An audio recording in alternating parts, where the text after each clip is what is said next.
The conference hall buzzed with the kind of forced enthusiasm that only corporate events could manufacture. Crystal chandeliers cast warm light over tables draped in ivory linen, while servers weaved between clusters of employees balancing champagne flutes and making small talk. This was Mitchell & Associates' annual gala, the one night where junior associates rubbed shoulders with senior partners, where careers could be made or broken over cocktail conversations. He adjusted his tie for the third time, feeling out of place among the sea of tailored suits and designer dresses. His wife had assured him this would be casual, that spouses were just accessories to these things, expected to smile and nod while the real players discussed quarterly projections and client acquisitions. He'd taken the afternoon off from his construction supervisor job, showered away the dust and sweat, and squeezed into the navy suit he'd worn to their wedding 3 years ago. She looked stunning tonight, he had to admit. Her emerald dress hugged her figure perfectly, her dark hair swept up in an elegant twist he'd watched her fuss over for 45 minutes. This was her world now, so different from the coffee shop where they'd met 5 years ago, when she was still grinding through law school and he was the regular who always ordered black coffee and left generous tips. "There's the VP," she whispered, her grip tightening on his arm. "I need to make a good impression. Just follow my lead, okay?"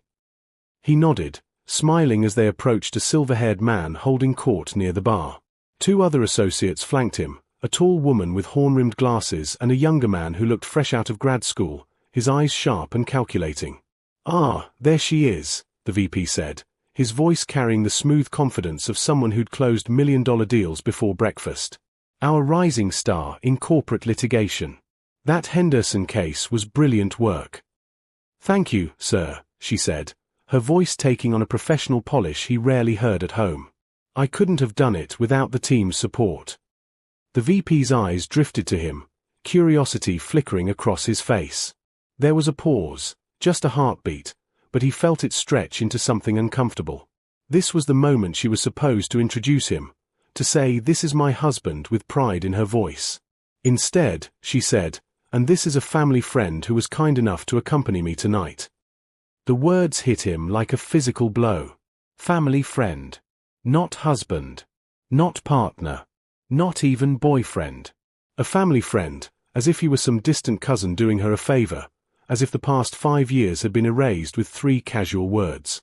He felt his smile freeze on his face, his hand instinctively moving to his wedding ring, spinning it around his finger, a nervous habit she used to find endearing. The VP nodded absently, already losing interest, turning back to discuss some merger that was apparently the talk of the office. The young associate, the one with the calculating eyes, smiled at her. Too warmly. Too familiarly. His hand brushed her elbow as he leaned in to whisper something that made her laugh, that musical sound he used to think was reserved for him alone. He stood there, hollow, as the conversation flowed around him. They talked about briefs and depositions, about partner tracks and billable hours. No one asked him questions. No one cared that he existed. He was furniture, background noise, a family friend who'd served his purpose by filling an empty seat. When she excused herself to use the restroom, he found himself alone at their table, staring at his untouched plate of salmon and asparagus. His phone buzzed, a text from his foreman about tomorrow's job site. Real life, calling him back from whatever fever dream this evening had become. He looked across the room and saw her laughing with a group of colleagues, champagne in hand, completely in her element. The young associate from earlier stood close, too close. His hand rested on the small of her back, intimate and possessive. That's when he noticed the camera in the corner of the ceiling. A small security camera, its red light blinking steadily, recording everything. He thought nothing of it then. He should have. The evening dragged on with excruciating slowness. He made small talk with other forgotten spouses and partners, people who'd also been reduced to accessories for the night. They discussed weather and sports, safe topics that required no real thought or investment. All the while, he watched her across the room, trying to reconcile the woman he'd married with this polished stranger who'd erased him with 3 words. Dinner was announced, and they returned to their assigned table. She sat beside him but might as well have been miles away. Her attention was fixed on the senior partners at the head table, her posture perfect, her smile bright and professional. When he tried to place his hand over hers, she subtly pulled away, reaching for her water glass. "Having fun?" he asked quietly, unable to keep the edge from his voice. "It's work," she replied without looking at him. I'm networking. "This is important for my career." "Important enough to pretend I'm not your husband." Her jaw tightened. "Can we not do this here? Please?" Before he could respond, the young associate from earlier appeared at their table, leaning down between them with easy familiarity. "Hey, the partners are taking bets on the Reynolds case. You in?" She lit up immediately, all traces of tension vanishing. "Absolutely. My money's on settlement before discovery closes." "That's my girl," the associate said, squeezing her shoulder. "Drinks after this?" "Usual spot." The phrase hung in the air, usual spot, implying routine, habit, a shared history he knew nothing about. She glanced at him quickly, guilt flashing across her face before she masked it. "Maybe," she said carefully. "We'll see how late this runs." The associate straightened, finally acknowledging him with a cursory nod. "Family friend, right? Hope you're enjoying the show." Then he was gone, melting back into the crowd. "Usual spot?" he asked. "It's nothing. Just a bar near the office where we sometimes grab drinks after work. Team bonding." "He called you my girl." "It's just an expression. You're reading too much into." She was interrupted by a woman in a crisp grey suit appearing at their table. The woman wore an employee badge identifying her as part of human resources, her expression professionally neutral but somehow ominous. "Excuse me," the woman said, her voice low and discreet. "I need you both to come with me for a moment." His wife's face went pale. "Is something wrong?" "Just a brief conversation. If you'll follow me." They exchanged confused glances before standing. He noticed how his wife's hands trembled slightly as she smoothed her dress. The HR representative led them away from the main hall, down a carpeted corridor lined with photographs of the firm's founding partners. Other employees watched their departure with barely concealed curiosity. They were ushered into a small conference room, the kind used for difficult conversations. 2 chairs faced a laptop connected to a large monitor. Another HR representative, an older man with tired eyes, sat waiting. The door clicked shut behind them with the finality of a cell door. "Please, sit," the woman said. "What's this about?" his wife asked, her lawyer instincts kicking in. "If this concerns my work performance, I should have my representative present." "This isn't about your work performance," the man said quietly, "though it will certainly affect your employment status. Please, sit." They Saturday. His heart hammered against his ribs, a sick certainty growing in his gut that whatever was about to happen would change everything. The woman pulled up a video file. The timestamp showed it was from 3 days ago, late evening. The footage was from a parking lot camera, their office parking lot, he realized, recognizing the distinctive red brick facade in the background. "Our security system flags certain activities," the woman explained, her tone carefully neutral. "This footage was brought to our attention this morning. Given the nature of tonight's event, we felt it needed to be addressed immediately." She pressed play. The video showed the parking lot, mostly empty in the gathering dusk. A car was visible. He recognized it immediately as his wife's sedan, the one he'd helped her pick out last year. For several seconds, nothing happened. Then 2 figures emerged from the building, walking close together, their body language intimate. His wife and the young associate. They stood by her car, talking. Then the associate pulled her close, his hands on her waist. She didn't pull away. Instead, she leaned into him, her hands sliding up his chest to his shoulders. And then they were kissing. Not a peck. Not a friendly goodbye. A deep, passionate kiss that went on, their bodies pressed together, her fingers threading through his hair. The video continued playing, each second an eternity. The parking lot lights cast harsh shadows across the 2 figures, but there was no mistaking what he was seeing. His wife's hands moved with familiar intimacy across the associate's back, pulling him closer. When they finally broke apart, she was smiling, the same smile she used to give him in their early days, full of joy and desire. The video showed them talking, laughing. The associate's hand caressed her face. She leaned into the touch like it was the most natural thing in the world. Then another kiss, briefer but just as intimate. Finally, they separated, him walking to his own car, her standing there watching him leave with an expression of obvious longing. The timestamp showed the entire encounter lasted 7 minutes. 7 minutes that destroyed 3 years of marriage. The HR representative paused the video on a frame that showed his wife's face clearly, flushed, happy, alive in a way he hadn't seen her in months. "This isn't the first incident," the older man said, pulling out a manila folder. "We've documented several instances of inappropriate workplace conduct between you and Associate Harrison. Late-night office visits. Extended lunch breaks. A hotel room charged to your corporate card in Boston during what was supposed to be a solo client meeting." His wife had gone rigid beside him, her breathing shallow and rapid. The color had drained from her face, leaving her makeup stark against pale skin. This isn't what it looks like," she stammered, her lawyer's eloquence deserting her completely. It was a moment of, we didn't." "The video clearly shows what it is," the woman said firmly.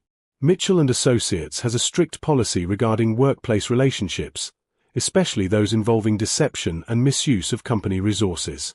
This behavior violates multiple clauses of your employment contract." He sat frozen, unable to process what he was hearing. Boston. Hotel rooms. Multiple incidents. This wasn't a one-time mistake, a moment of weakness. This was an affair, sustained, deliberate, calculated. "How long?" he heard himself ask, his voice sounding distant and strange to his own ears. She turned to him, tears streaming down her face, mascara running in black streaks. "Please, let me explain." "How long?" he repeated, louder now. 6 months, she whispered. "But it's over now, I swear it's over." 6 months. Half a year of lies. All those late nights she'd blamed on cases and deadlines. The business trips. The time she'd come home smelling of cologne that wasn't his, explaining it away as crowded elevators and client meetings. The gradual distance between them that he'd attributed to stress, to her demanding career, to anything but the obvious truth. "Family friend," he said, the pieces clicking into place. "That's why you called me a family friend tonight. Because your real partner was in the room. Your usual spot for drinks. That's my girl." Jesus Christ, the entire office knows, don't they? She reached for his arm, but he jerked away. "It wasn't supposed to happen," she sobbed. "We were working late on the Henderson case, and we just connected, and I never meant for." "Stop." The word came out flat, emotionless. He felt numb, as if he were watching this scene happen to someone else. "Just stop." The HR representatives exchanged glances. The woman cleared her throat. "We need to address the employment situation. Given the severity of the policy violations and the misuse of company resources, we have no choice but to terminate your employment effective immediately." His wife's sobs intensified, her careful composure shattering completely. She collapsed forward, her head in her hands, her whole body shaking. "No, please, I've worked so hard. The partner track, I'm up for review next month. Please, you can't. Your access credentials have already been deactivated," the older man continued, not unkindly but firmly. "You'll need to return your badge, laptop, and any company materials by Monday. Your personal effects will be boxed and shipped. We'll provide a security escort from the building tonight." "This is my career," she gasped between sobs. "This is everything I've worked for. You can't take it all away because of a mistake." "You took it away yourself," the woman said. "Your choices led to this consequence." The room fell silent except for his wife's crying. He stared at the frozen video screen, at her face caught in that moment of happiness with another man. He thought about their wedding day, her promising to love and honor him. He thought about the apartment they'd scrimped and saved for, the dreams they'd shared, the future they'd planned. All of it built on lies. He reached into his pocket and pulled out his keys. Among them was a spare key to her parents' house, kept there since her mother's surgery last year when they'd been checking in daily. He'd meant to return it but never had. Slowly, deliberately, he removed the key from the ring. The small sound of metal scraping metal seemed impossibly loud. He placed it on the conference table in front of her, next to the manila folder full of evidence of her betrayal. She looked up at him, mascara-stained and desperate. "What are you doing?" "Your parents live 40 minutes from here," he said quietly, each word carefully controlled. "You can't go back to our apartment. I'll be there. Pack your things tomorrow while I'm at work. Leave your key on the counter." "No, please, we can work through this."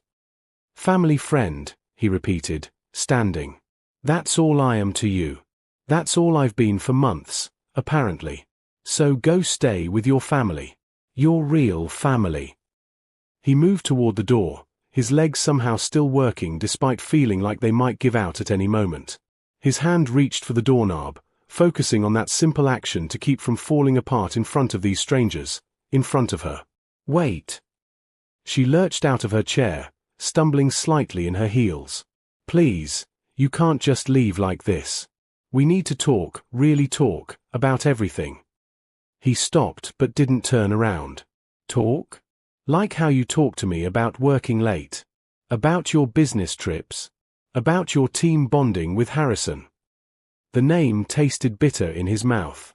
Which conversations were real, I wonder? "Any of them." "All of them," she said desperately. "I love you. I still love you. This thing with him, it was a mistake, a terrible mistake, but it doesn't change what we have." He turned then, and something in his expression made her step back. "What we have?" His laugh was harsh, humorless. "We don't have anything. We haven't had anything for 6 months, apparently. I just didn't know it." The HR representatives shifted uncomfortably. The woman cleared her throat.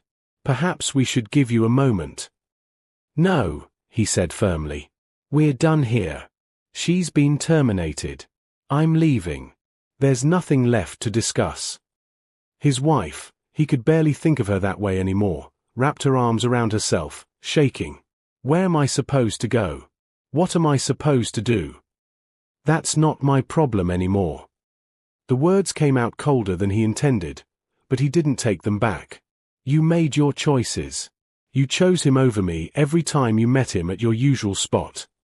Every time you checked into that hotel in Boston. Every time you kissed him in the parking lot. And tonight, when you called me a family friend so he wouldn't know you were married, that was your final choice." "I was protecting my career," she sobbed. "The firm has strict policies about relationships. If people knew we were married and that they would have said I was sleeping my way up, that I didn't earn my position. So you protected your career by destroying our marriage." He shook his head. "Do you even hear yourself? You're still making excuses. Still trying to justify it." The older HR representative stood. "I think it's best if we end this now. We'll need you to come with us to collect your badge and escort you from the building. Sir, you're free to leave." She reached for him one more time, but he stepped back. "Don't," he said quietly. "Don't touch me. Don't call me. Don't try to explain. Just don't." He opened the door and walked out, leaving her crying in the conference room. The corridor seemed endless, stretching out before him. Behind him, he could hear her voice rising in panic, the HR representatives trying to calm her, but he kept walking. The main hall was still full of people celebrating, oblivious to the drama that had just unfolded. He spotted Harrison across the room, laughing with a group of associates, his arm casually draped over the back of a chair. The man looked up, met his eyes, and something flickered across his face. Guilt, maybe, or triumph. Hard to tell. He kept walking. Outside, the night air hit him like a slap. Cold, crisp, real. He'd driven them here in his truck, but she could figure out her own transportation. She was resourceful like that. She'd figure it out, just like she'd figured out how to maintain an affair while playing the devoted wife. His phone buzzed. A text from her, "Please don't leave me here. Please." He deleted it without responding and started his truck. The radio came on automatically, a country song about heartbreak that was suddenly too on the nose. He switched it off, letting the silence fill the cab. The drive home took 35 minutes.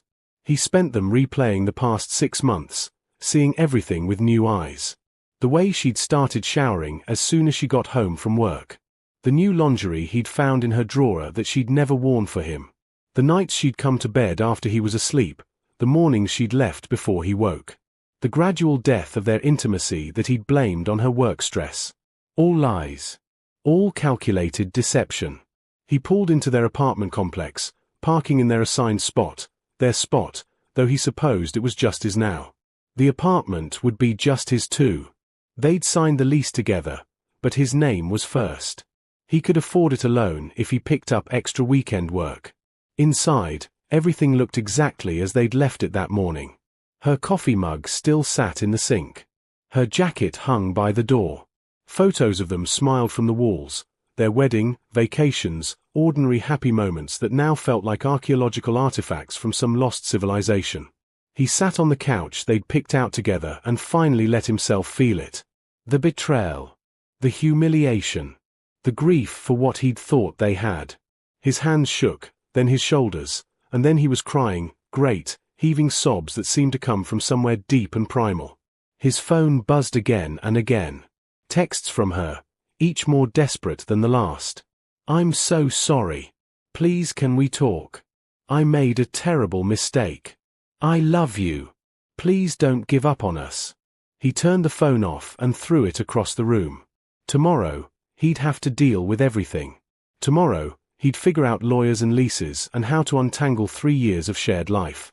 Tomorrow, he'd start the process of becoming just himself again, not half of a we that had been a lie. But tonight, he just sat in the dark and mourned. Sunlight crept through the blinds, harsh and unforgiving. He woke on the couch, his neck stiff, still wearing his suit from the night before. For one blissful moment, he forgot. Then it all came rushing back, the video, her tears, the key he'd left on that conference table. His phone lay where he'd thrown it, screen cracked but still functioning. 37 missed calls. 63 text messages. He turned it back off without reading them. The apartment felt different in the morning light, smaller, emptier, like a stage set after the play had ended. He walked through it in a daze, noting all the small things that were hers, the throw pillow she'd insisted on, the cookbook she never used, the running shoes by the door from the fitness phase that had lasted 3 weeks. By noon, he heard her key in the lock. He'd been expecting it. She'd need clothes, necessities. He stood in the kitchen, coffee in hand, as she entered. She looked terrible. Still in her dress from last night, makeup smeared, hair disheveled. She'd clearly been crying all night. Part of him, the part that had loved her for 5 years, wanted to comfort her. The rest of him stayed frozen. Hi, she said quietly, hovering by the door like a stranger. You've got 2 hours, he replied, setting down his mug. Take what you need. I'll be in the bedroom. Can we please talk first? No. Just 5 minutes. Please. I need you to understand. Understand what? He couldn't help himself, the anger bubbling up. Understand that you fell in love with someone else? That you lied to me every single day for 6 months? That you were ashamed enough of me to call me a family friend in front of your colleagues? What exactly am I supposed to understand? She flinched. I wasn't ashamed of you. I was trying to protect your career. Yes, I got that part. Your career was more important than our marriage. More important than honesty. More important than me. He walked toward the bedroom. 2 hours. Then I want you gone. He closed the door and sat on the bed they'd shared, listening to her move through the apartment. Drawers opening and closing. The closet door. The soft sound of crying she was trying to suppress. His phone, he'd brought it with him, buzzed with a call from his foreman. Real life. Demanding attention. He answered, grateful for the distraction, discussing lumber deliveries and inspection schedules. Normal problems with normal solutions. When he emerged 90 minutes later, she was sitting on the couch surrounded by half-packed boxes, her face in her hands. I can't do this, she said when she saw him. I can't just pack up our life and leave like none of it mattered. It mattered, he said quietly. Past tense. You made sure of that. Don't I get a chance to fight for us? To fix this? He sat down across from her, suddenly exhausted. Fix what? The lying? The cheating? The fact that you chose him over me every single day? Tell me, when was the last time you actually wanted to be with me? When was the last time you kissed me and meant it? She opened her mouth, then closed it. The silence was answer enough. That's what I thought. He stood. I'll help you carry the boxes to your car. They worked in silence, loading her sedan with pieces of their shared life. Neighbors watched from windows, probably wondering. He didn't care. Let them wonder. Let them gossip. None of it mattered anymore. At her car, she turned to him one last time. I really did love you. I still do, in a way. In a way, he repeated. Not enough, though. Not when it counted. What happens now? You figure out your life. I'll figure out mine. We get a divorce. We move on. Just like that. Just like that. He pulled his wedding ring off his finger. It left a pale line on his sun-browned hand. He held it out to her. You should have this. Maybe you can pawn it, help with rent until you find a new job. She stared at the ring, tears streaming down her face. I don't want your ring. I want another chance. You had your chance. You had 3 years of chances. He set the ring on the hood of her car. Goodbye. He walked back to the apartment without looking back. He heard her call his name once, then the sound of her car door closing, the engine starting, the sound fading as she drove away. Inside, the apartment was half empty now, but it felt more honest this way. No more pretending. No more lies. Just the truth, clean and sharp and painful. He picked up his phone and scrolled through the messages he'd been avoiding. Most were from her, desperate, pleading, bargaining. But there was one from his brother, heard what happened. Couch is available if you need it. Or beer. Or both. He smiled despite everything. Real family. Real support. Real honesty. He texted back, beer sounds good.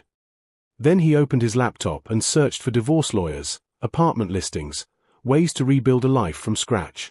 It wouldn't be easy. It would hurt for a long time. But at least it would be real. At least he would be free. 3 months later, he'd hear through mutual friends that she'd found work at a smaller firm in another city. That she and Harrison had tried to make it work but couldn't, the foundation of their relationship too poisoned by guilt and betrayal to survive. That she'd asked about him, wondered if he'd ever forgive her. He wouldn't respond. Forgiveness was possible, maybe even probable, eventually. But reconciliation? No. Some bridges, once burned, stayed burned. He'd moved to a smaller place, closer to work. Started seeing someone new, taking it slow, being honest, building something real from the beginning. Learning to trust again, one day at a time. The story could have ended in rage or revenge. Instead, it ended in quiet dignity. A man who knew his worth, who refused to accept less than he deserved, who walked away from a beautiful lie to find an honest truth. Sometimes the strongest thing you can do is simply leave. Close the door. Keep walking. And refuse to look back at what should have been but never really was.